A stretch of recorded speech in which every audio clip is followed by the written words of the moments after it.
When you visit a winery, of course, you get the chance to taste some wine, and every now and then you may also get an opportunity to go barrel tasting.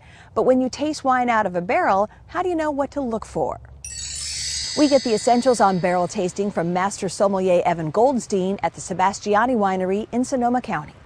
Sebastiani Winery has Cabernet Sauvignon aging in these barrels, Evan, and they're going to let us taste it. That's a very cool thing. First and foremost, we need the right tools because we're not just going to show up with a glass and we have no bottles. So most important, you need what they call a thief or a pipette. And this is a device or a glass cylinder literally that allows us to go in, pull wine out of the bottles, put it into the glasses and taste. So you wouldn't mind helping me? You got Let's it. go in and see what goes on. So barrels are always closed by a bung. So the first thing you need to do is pop the bung out, go in there, then basically with your finger off, put the pipette down a little bit, sort of create a bit of a vacuum and pull the wine up. Then as it's starting to drizzle, In with the glass? we do it there. Then I put my finger back on, we stop, we go in again. Evan says we're trying the wine before it's a finished wine. I always tell people that wines are a lot like us. You know, wine is born of a harvest, and then it goes through fermentation as it actually comes out, and then it goes through various different stages.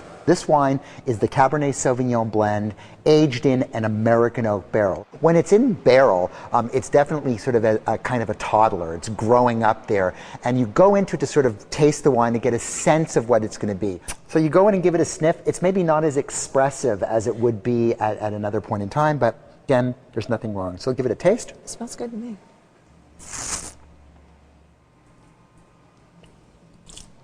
By the way, when you're in a barrel tasting, you spit in the drain. They don't have fancy spit cups sitting around here everywhere, so it's perfectly okay.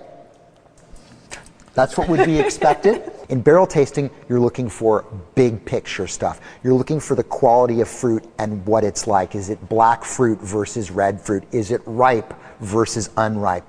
Are the tannins in place in the context of this wine? Does it seem too sour? Does it seem too tart? So it's a much more general sense of overall balance than it is the sort of very dissecting process that we do when we were tasting a wine in bottle. So in this particular case, it's got nice texture, it's round, the tannins are still a little bit hard and a little bit strong, and it's important to note that this is again a wine that's still got a lot more time to spend in this barrel. Those tannins will indeed soften out over time.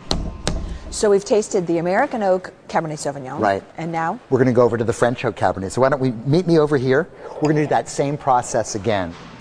Not every winery offers barrel tasting, and you often have to call ahead and make an appointment. Depending on where you live in your proximity to wine country, oftentimes the local newspaper might advertise we're barrel tasting this weekend or something like that. And now we taste the wine in French oak. So the color is going to be pretty much the same. It's the same wine. So what you're looking for here is not so much is one better or one worse, but just is it different?